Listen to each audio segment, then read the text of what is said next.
देखो 133.3333। देखो, अरे देखो इधर, पहले समझो अनु, लगा नहीं पाई ना। अरे देखो इधर तक, find the weight of an 80 KG man. 80 kilo का आदमी यानी मास दिया है, केजी कहीं पे उसका मतलब क्या दिया है, लिख दोगे mass of the man. Mass of the man equal to 80 KG.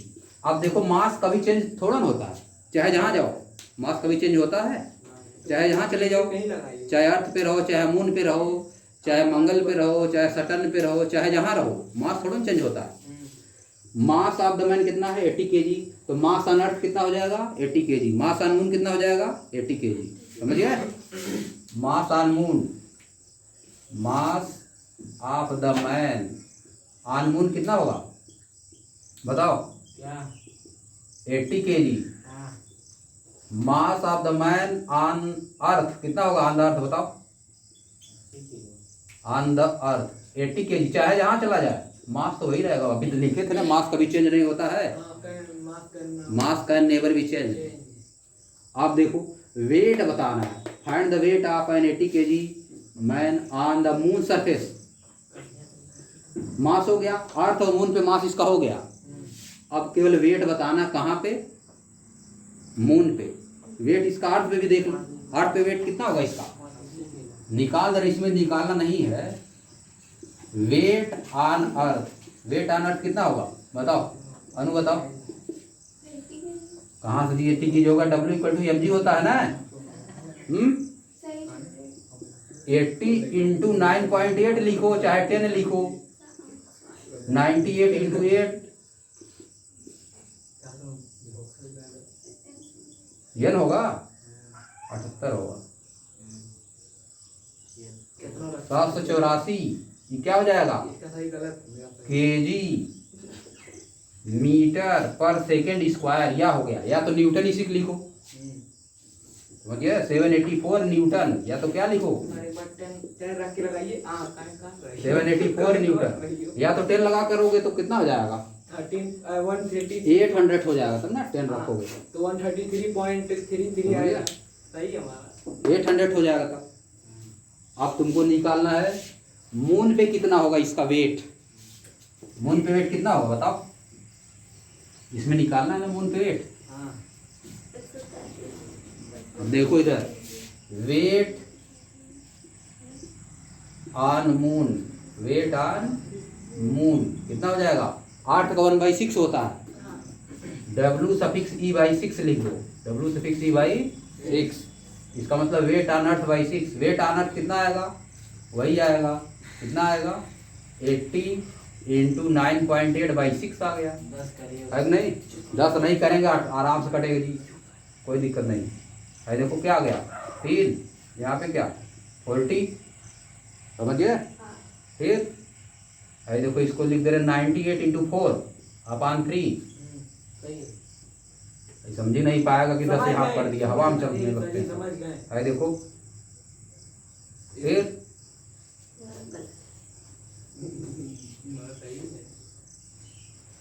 Into 4,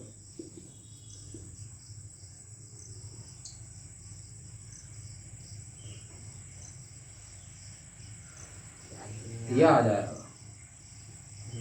या ये क्या आ गया, किसमें आएगा, न्यूटन लिखो, चाहे केजी मीटर पर सेकेंड स्क्वायर या आर न्यूटन, समझिए 130.6, ये आंसर आ गया।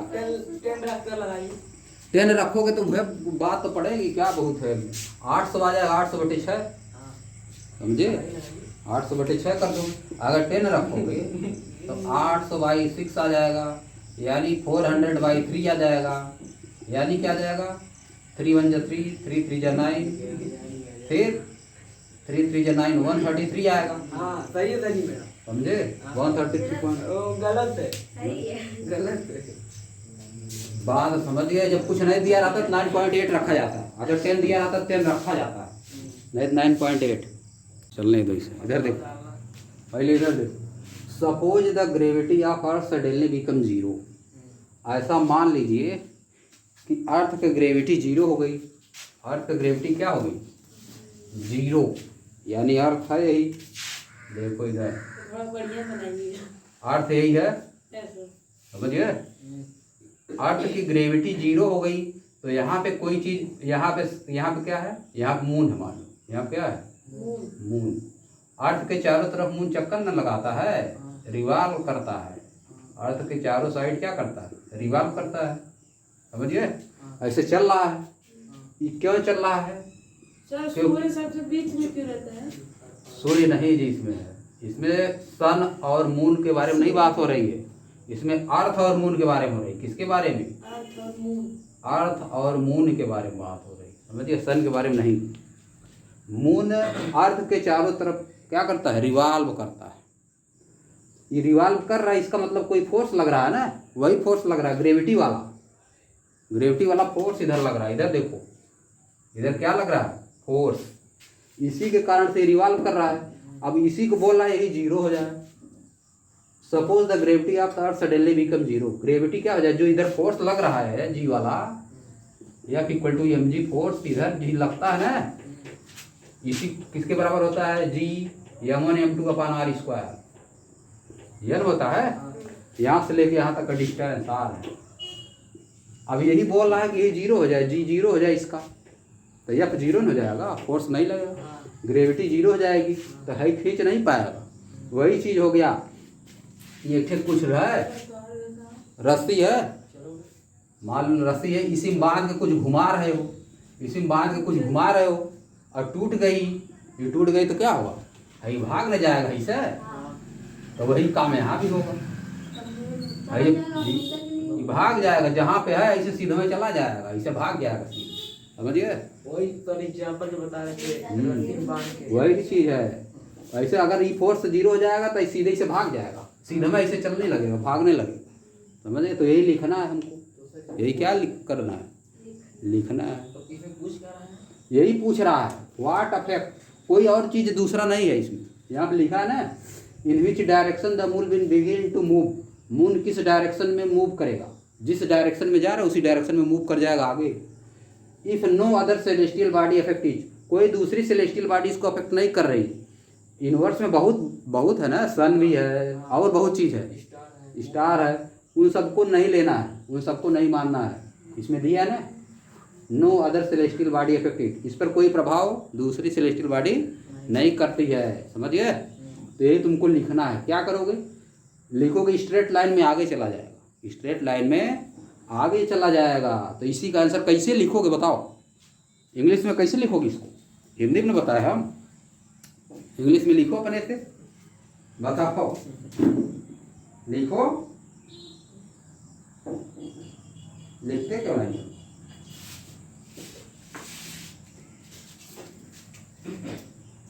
समझिए। हम लिख रहे हैं, लिखो, देखो इधर इतना बना दे रहे हैं, इतना बनाने के बाद इधर लिख रहा है, ये सब मिटा दे रहा है। क्या लिखो, लिखोगे इफ, आंसर में क्या लिखो, answer if the earth gravity, earth में apostrophe earth, if earth gravity suddenly become zero, suddenly लिखो फटाक से, suddenly becomes zero, suddenly becomes zero. ये तो क्वेश्चन से लिए, समझिए। तो क्या लिख दोगे, the moon will move in straight line, यह ना लिखना है, the moon will move in straight line tangential to its orbit, लिख दो इसी को। द मून, यह तुम लोग नहीं बना पा रहे हो, बताओ। The moon will move in straight line, the moon will move in straight line. है देखो, इस तरह से अगर कोई होता है ना, इधर देखो तुम लोग, the moon will move in straight line, इतना लिख दो। इसके बाद तुमको और एक बात बता रहा है, इधर देखो, यह सर्किल है, कोई पॉइंट यहाँ पे पी लिए, यहाँ से सटाते हुए एक एक लाइन खींच दी, इसको बोला जाता है टेंजेंट। इस लाइन को क्या बोलोगे, टेंजेंट। हिंदी में बोला जाता है स्पर्श रेखा, टच कर रहा है ना, यहाँ पे पॉइंट क्यू लिए, ऐसे खींच दिए, ये भी क्या है टच करना टेंजेंट, स्पर्श रेखा, इंग्लिश में हिंदी बोलते हैं स्पर्श रेखा, समझिए। यस देखो यहाँ बना रहा है the moon will move in straight line tangential लिखेंगे, यहाँ पे स्पर्श रेखा इन हो गई। है देखो, है आगे पीछे करोगे तो स्पर्श रेखा नहीं हो जाएगी। टेंजेंटियल लिखो, straight line tangential to its orbit, tangential tangential to its orbit, हो गया आंसर, समझिए। Tangential to its orbit. बगल में तुम लिख सकते हो जिस मोशन में डायरेक्शन उसका हो रही है, in the direction of motion, in the direction of, इसी दिशा में जा रहा था, है कि नहीं? In the direction of motion at that point, in the direction of motion at that point, बगल में लिख दो in the direction of motion at that point, in the direction of motion at that point, at that point, हो गया इसका answer, समझिए। In the direction of motion at that point.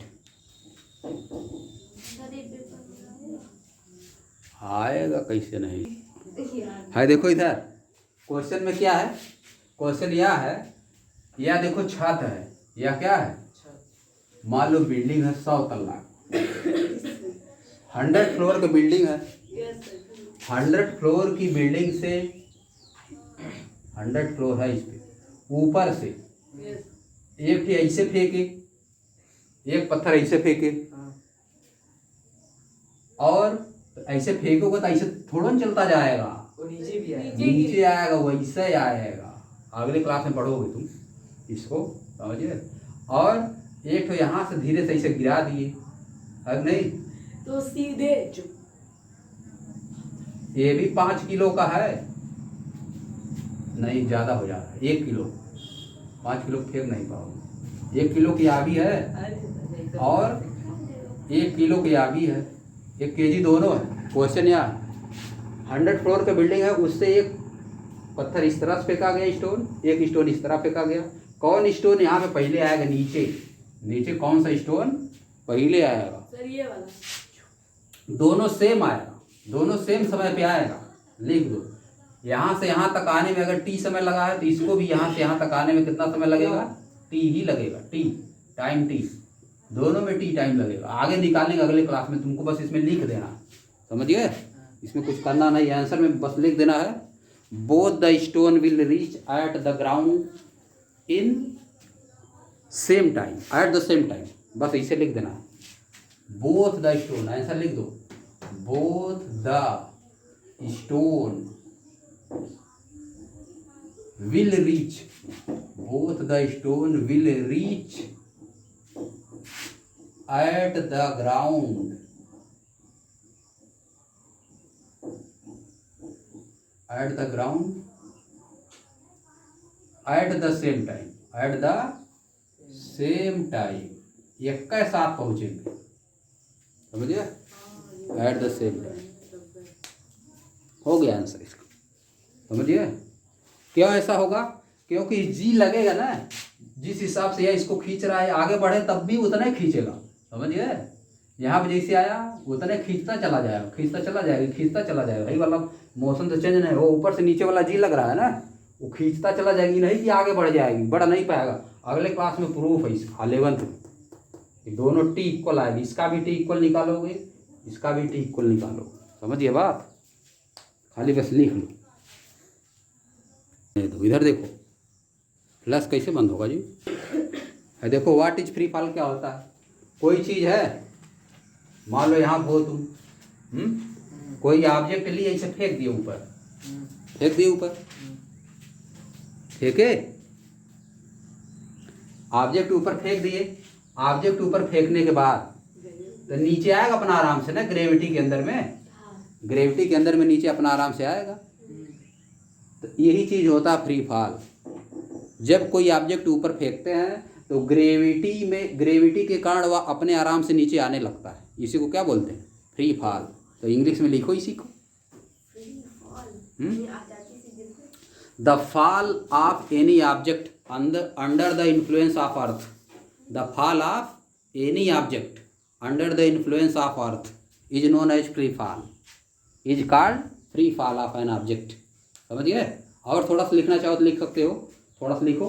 When an object is throne upward, इस तरह पहले लिख दो, जो ऊपर फेंक रहे हो उसको लिख दो। देखो आंसर में क्या लिखो, when an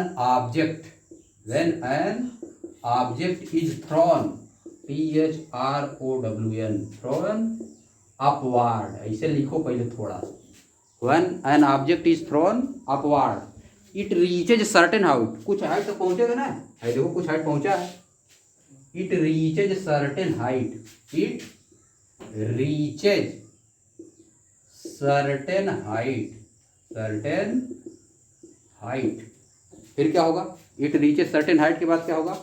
then start falling down, फिर क्या कर रहा है?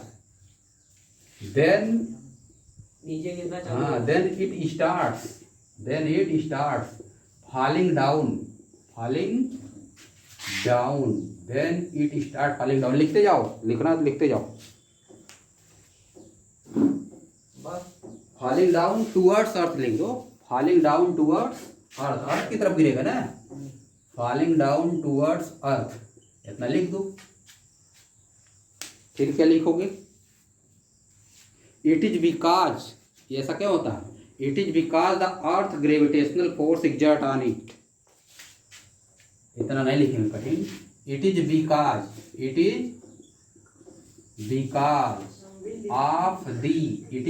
Of the earth gravitational force, it is because of the earth gravitational force. इतना हो गया। अब इतना लिखने के बाद अब लिखोगे when an object fall under the influence of earth, इसमें क्या लिखोगे? when an object fall, yes लगा दे रहा है, when an object falls under the influence of earth, when an object fall under the influence of earth, then the fall of this object is called free fall, free fall। बस हो गया answer तुम्हारा, इतना समझे? हो गया इतना, बात समझ गए? एक क्वेश्चन हो गया। इधर देखो, अगर फ्री फॉल के अंदर कोई चीज फॉल हो रहा है तो फार्मूला जो तुम्हारा होता है v = u + at, इसके पहले इसको बता भी चुके हैं, v = u + gt हो जाता है नहीं? और s = ut + ½ at² जो है वह क्या हो जाता है? h = ut + ½ gt² हो जाता है। समझिए? पढ़ा रहे हैं आप कब से पढ़ा रहे हैं। और v² = u² + 2as जो तुम्हारा होता है वो क्या हो जाता है? v² = u² + 2gh। समझ गए? ऊपर से जब नीचे गिरता है तभी सब लगता है, लेकिन अगर नीचे से ऊपर जा रहा है तो क्या होगा? एक अगर ऊपर से अगर नीचे कोई चीज गिर रही है, ऊपर से अगर नीचे गिर रही है तो a = g + g। समझ गए? अगर नीचे से ऊपर फेंक रहा है हम कोई चीज तब क्या होगा? a = -g। यह होता है फ्री फॉल में, ये सब भी लिख दिया जाता है। समझिए? ये सब बात है, बात समझे? 4 बजा तब तक सही बताया इसका। तो रुको पहले, व्हाट इज थ्रस्ट है? थ्रस्ट देखो, ग्रेविटी क्या करता है? ऊपर से नीचे लाता है। ग्रेविटी क्या करता है?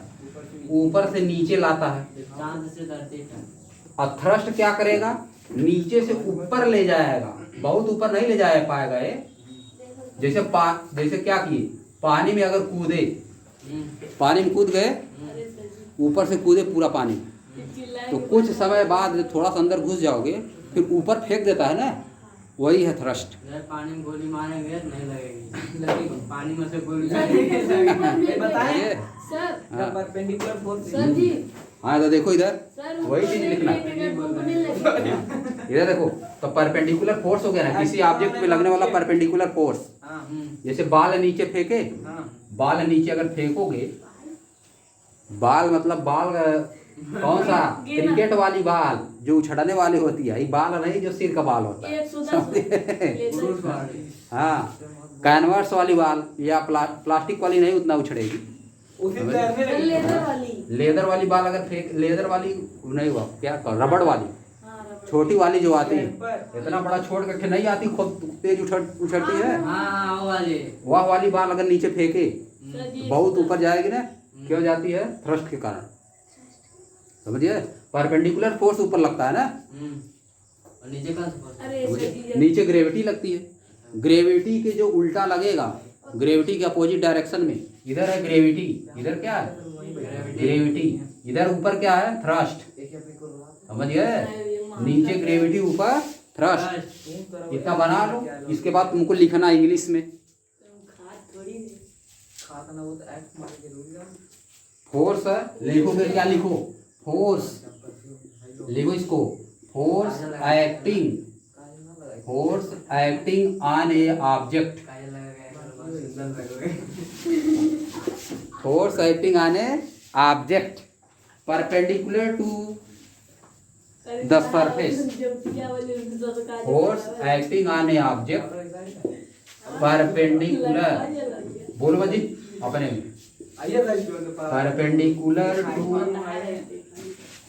The surface, perpendicular to the surface, force acting on a object perpendicular to the surface is called thrust, is called thrust. हो गया। थ्रस्ट को क्या बोलते हैं? बताएं। अभी रुको भाई, अभी थ्रस्ट खत्म नहीं हुआ। थ्रस्ट को बोलते क्या है हिंदी इसकी बताइए, अरे इसकी मीनिंग हिंदी तो भाई नहीं, इसको बोला का इतना ही बोल रहा है। बोलो बस शांत अरे रहो। भाई महाकाल है पूरा करना। समझ गए? अब देखो इसको भी लिख दो, the effect of thrust depend on the area of contact. कितना कांटेक्ट एरिया लग रहा है, लिखो क्या लिखोगे, द इफेक्ट ऑफ किसका, थ्रस्ट, थ्रस्ट का थ्रस्ट का लिखो, the effect of thrust depend on the area of contact, इसको लिख दो, the effect of thrust sir ji आपने कुछ कहे थे, मैं पढ़ा ही नहीं पता था। Depends on the area of contact, depends on the area of contact. समझिए कितना एरिया में कनेक्शन हो रहा है, कितने एरिया लग रहा है। जैसे देखो इधर देखो, जैसे गीला वाला है, अगर गीली मिट्टी में गए तो फंस जाता है पैर ना, दलदल में दलदल में फंस जाता है, हाँ लेकिन टाले के बसेस याद है, टाले बसेस हाँ तो फंसवे करेगी, दलदल में फंस जाएगी। वहाँ पे ज़्यादा लग जाता है नीचे फोर्स ना, नीचे वाला फोर्स ज़्यादा लग जाता है, ऊपर कुछ लग ही नहीं पाता है। समझिए ऊपर एक्शन होता है, कोई रिएक्शन हो ही नहीं पाता है। समझिए बात, गीले की वजह से। हाँ, गीले की वजह से इसका वही होगा, फोर्स ये भी है, क्या है इसका यूनिट क्या होगा, लिख दो न्यूटन, हाँ बोल रहे यूनिट न्यूटन, हाँ यूनिट इसका न्यूटन कैपिटल एन से रिप्रेजेंट किया जाता है। समझिए बात, हाँ दूसरे कोचिंग के जाने जहाँ तुम वहाँ बैठे ऐसे बैठे। यूनिट न्यूटन है, इधर देखो, सर इसको भी बताएं। रुको भाई, इसी से मैच करके तो उसको भी बताएंगे। ये देखो इधर या है, मान लो यह एरिया है, इधर देखो प्रेशर का, देखो प्रेशर, प्रेशर के बारे में, ऐसे लगता है प्रेशर न्यूटन नहीं होता है। क्वेश्चन लिख देना, व्हाट इज प्रेशर, क्वेश्चन लिख दो अपने से, व्हाट इज प्रेशर। तो इसके बाद हम बता रहे हैं, इधर देखो यह एरिया है कुछ, हक नहीं, इस पे कुछ गिरेगा, ऊपर से कुछ, इस पे मान लो बाल गिरी, ऊपर जो फोर्स लगता है उसी थ्रस्ट बोलते हो, ऊपर जो फोर्स लगता है उसी को क्या बोलते हो, थ्रस्ट। ये क्या होता है? फोर्स है। ये क्या है? फोर्स। अगर यूनिट एरिया ले लिया जाए, यूनिट एरिया, एरिया क्या लिया जाए? यूनिट। यूनिट एरिया मतलब 1 मीटर लंबाई 1 मीटर चौड़ाई, या 1 सेंटीमीटर लंबाई 1 सेंटीमीटर चौड़ाई, समझिए। यूनिट एरिया अगर ले लिया जाए तो बोल मत, यूनिट एरिया अगर इसका ले लिया जाए तो यूनिट एरिया पे जितना फोर्स लगेगा उसी को क्या बोलोगे? प्रेशर। प्रेशर का डिफिनेशन लिखना है, बताएं। Force, perpendicular force acting on unit area, area perpendicular force acting on unit area is known as pressure. समझिए, बात लिख दो इसको, अगला दिया है। प्रेशर में लिखो। है देखो, perpendicular force, perpendicular force acting on a unit, acting on a unit area, direct लिख दो, is called pressure, is called pressure. हो गया आंसर इसका। समझ गया बात? परपेंडिकुलर फोर्स इसके जगह तुम थ्रस्ट भी लिख सकते हो। परपेंडिकुलर फोर्स की जगह क्या लिख सकते हो? थ्रस्ट। हाँ, thrust acting on a unit area, ये लिख THURST। क्या दिया? Thrust acting on a unit area is called pressure. Thrust ही तो है ही फोर्स, परपेंडिकुलर फोर्स। प्रेशर मतलब दाब होता है जी, दबाव। समझिए, हो गया आंसर। Thrust acting on a unit area is called pressure, या perpendicular force acting on a unit area is called pressure. अब इधर देखो, इधर देखो, और इसका डिफिनेशन देखो कैसे बना रहे हैं। हाँ बताएं।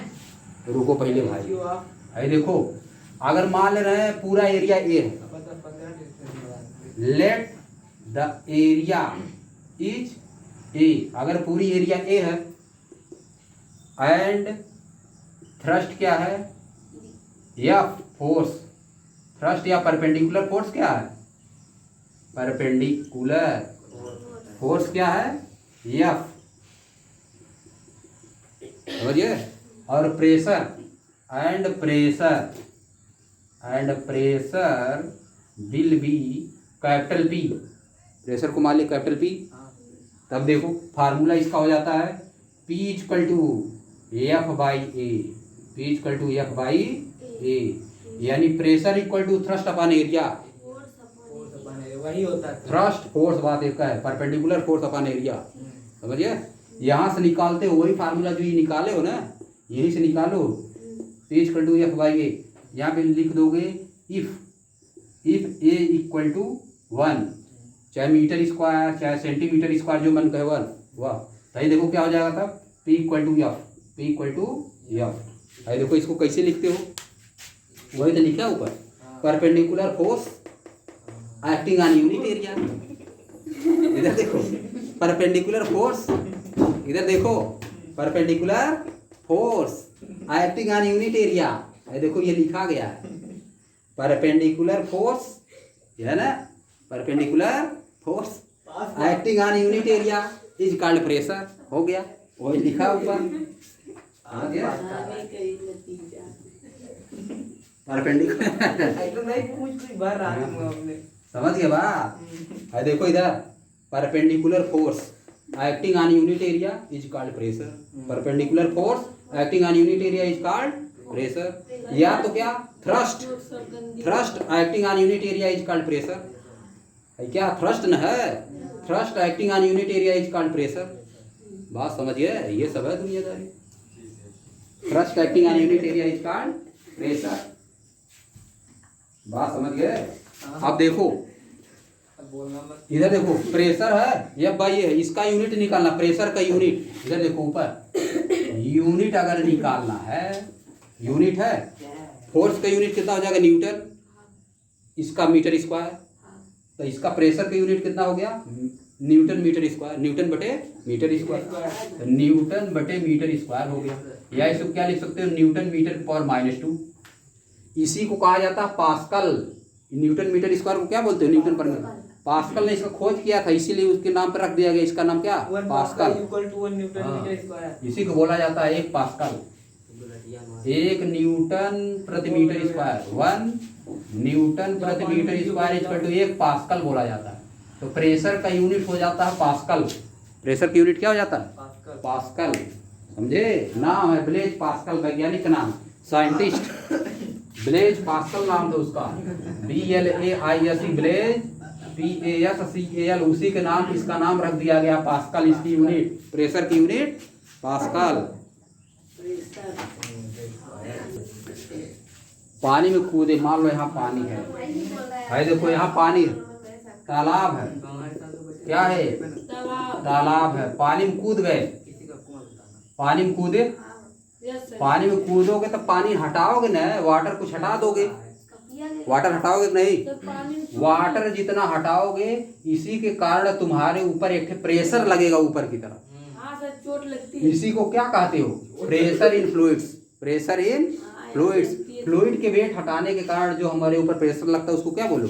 Pressure in fluids. लिख दो इसको। Pressure exerted by liquid due to its weight. Pressure exerted by liquids due to the weights of liquid. लिख दो, ऐसा लिखो। प्रेशर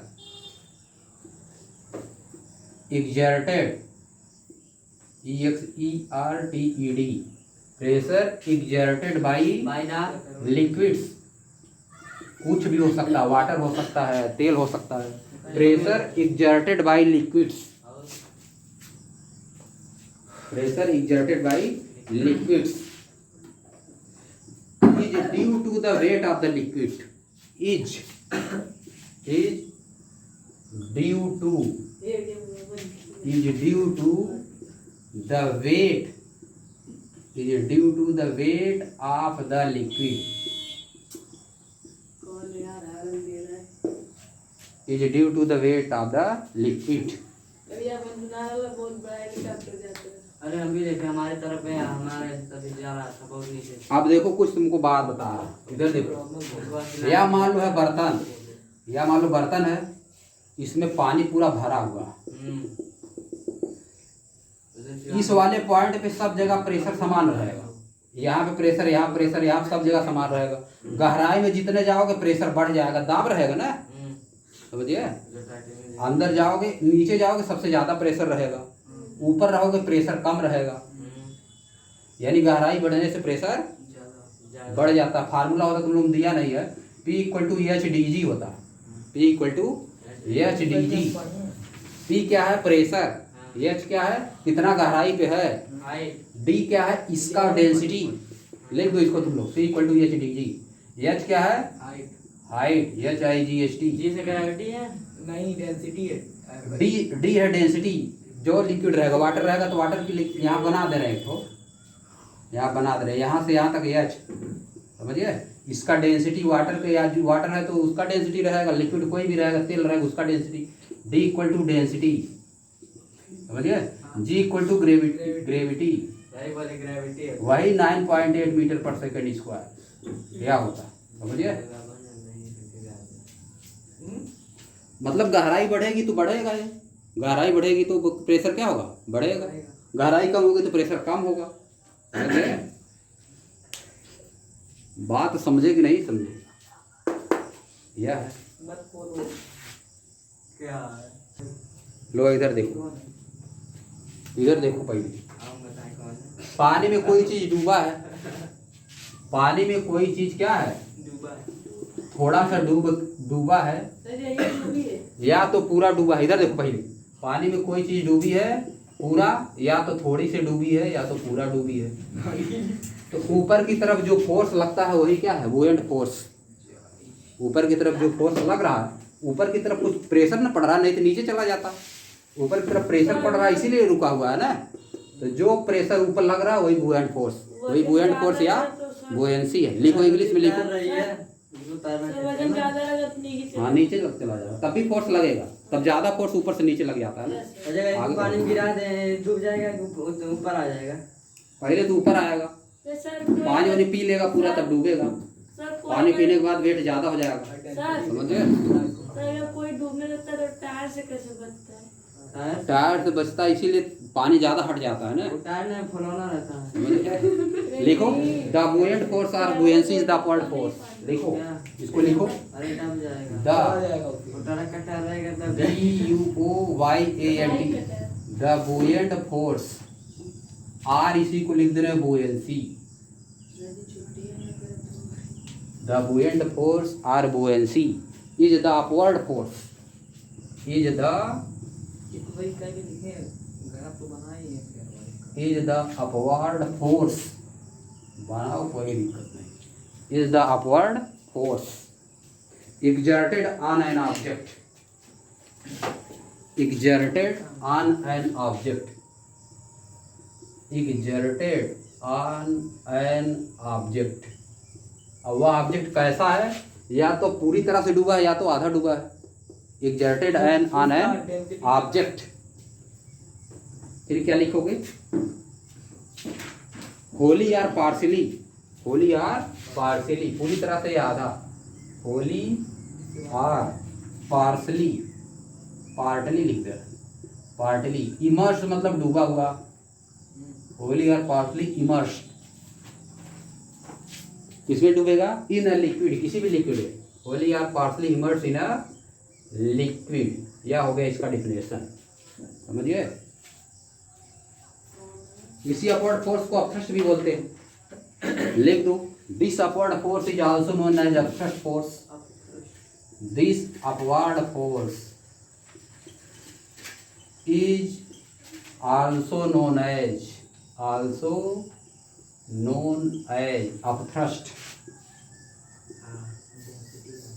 अपथ्रस्ट, समझिए।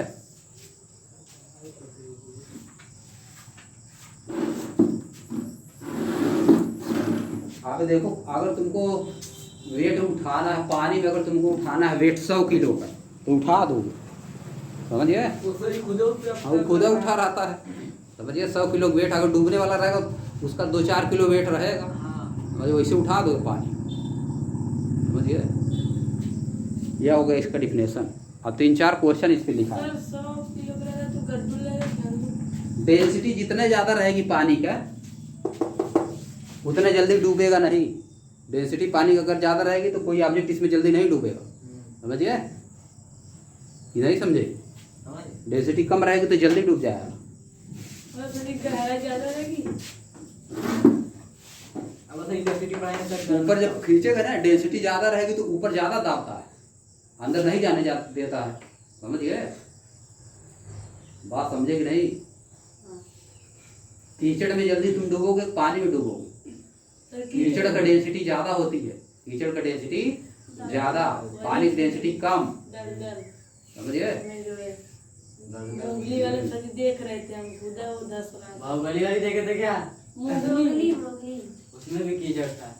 उसको 10 रात तक बोला तो बचाओ बचाओ, क्या शेर बचाओ? खान चला गया। अरे उसका बड़वा ही चल बाहुबली। और वो गीदड़ जो होता है वो नहीं, तो वो अरे बगीरा और बलू आके बचाते हैं।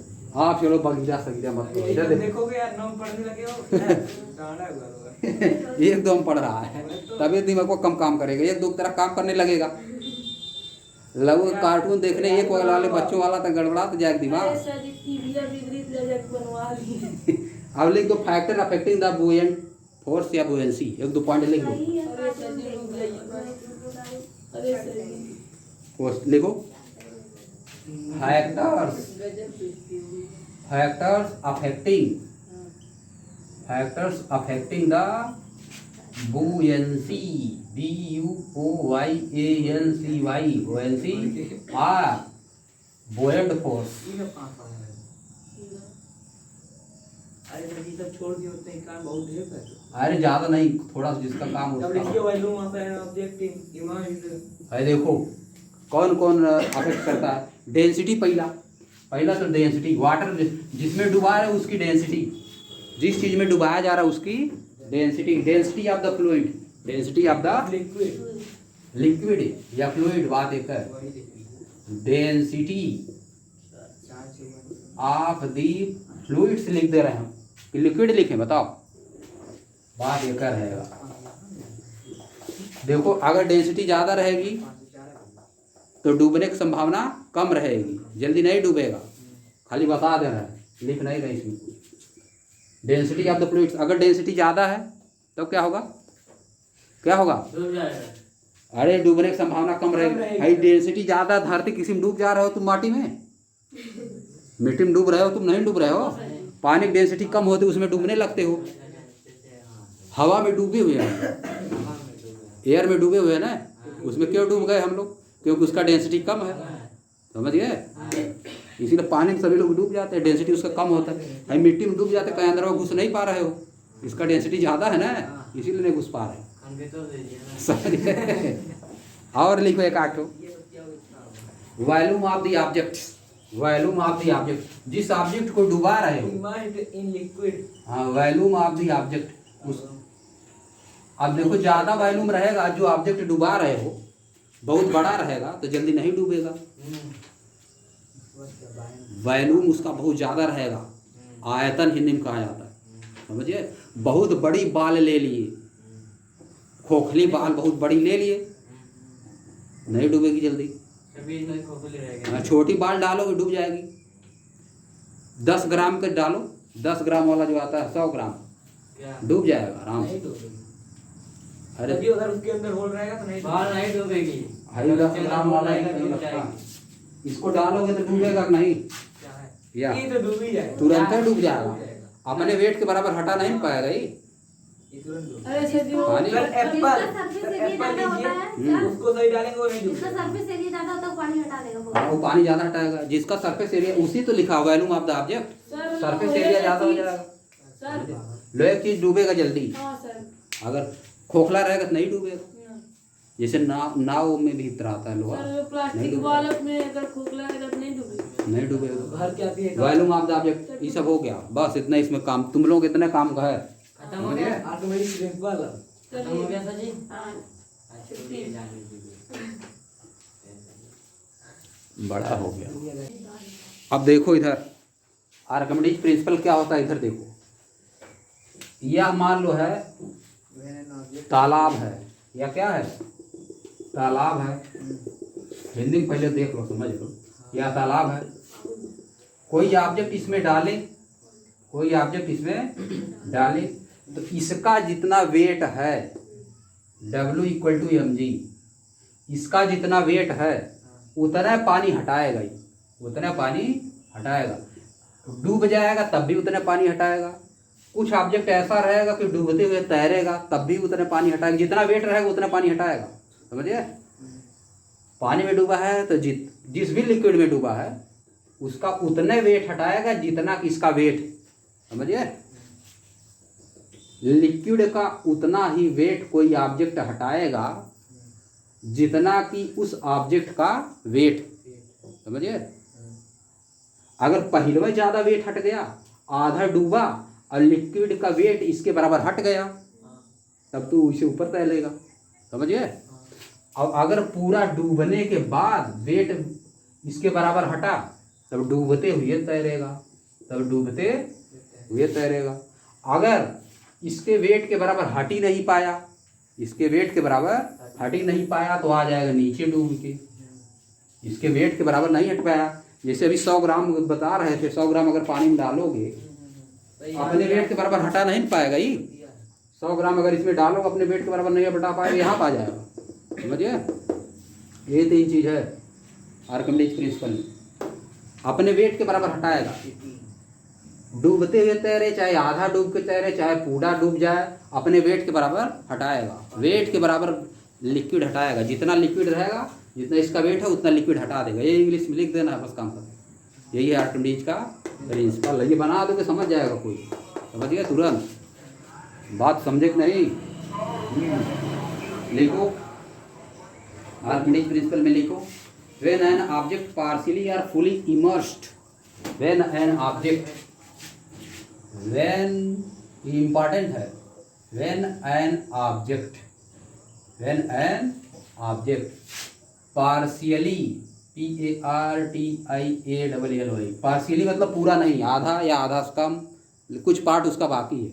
when an object partially or fully, fully मतलब पूरी तरह से, fully, immersed मतलब डूबे, immersed, when an object partially or fully immersed in a fluid or liquid, जो मैंने कहा वो लिखो, in a fluid, तो क्या होगा? It experiences an upward force, या क्या एक्सपीरियंस करेगा?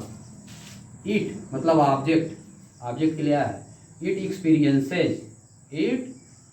experiences मतलब यह अनुभव करेगा, it experiences an upward force, ऊपर की तरफ एक फोर्स अनुभव करेगा, it experiences an upward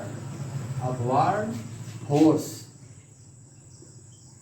it experiences an upward force. लिख दो, that force is called buoyant force, या this force is known as buoyant force. So that force, this लिख रहा है, this force so that लिख दो, कोई दिक्कत नहीं.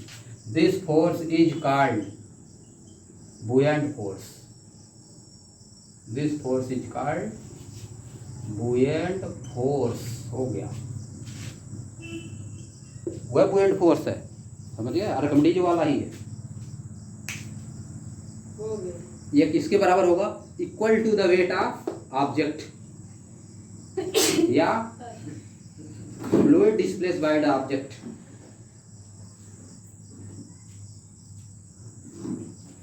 हम नीचे लिख देना, बुoyant फोर्स इक्वल टू, इसमें बुoyant फोर्स कितना लगेगा? इक्वल टू कितना होगा?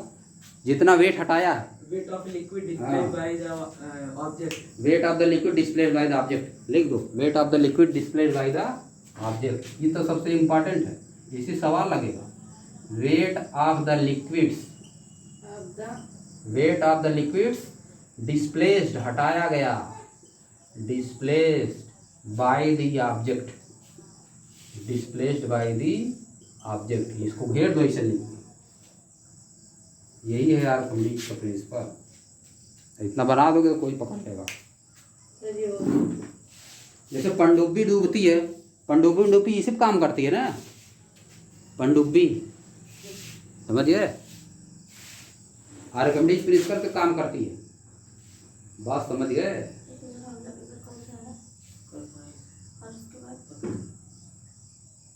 सिर्फ जहाज, जो पानी जहाज होती है, आर्किमिडीज प्रिंसिपल से ही तैरती है ना, उस तरह से बनाया जाता है. इसका एग्जाम्पल में लिखना, सिर्फ लिख दो. एग्जाम्पल में सिर्फ, अभी क्वेश्चन तुमको इस पे बहुत बताएं, 5, 6, 8, 10 तो सिर्फ हो गया. और क्या हो गया? पनडुब्बी. पनडुब्बी क्या बोला जाता है जी? सरिंडर.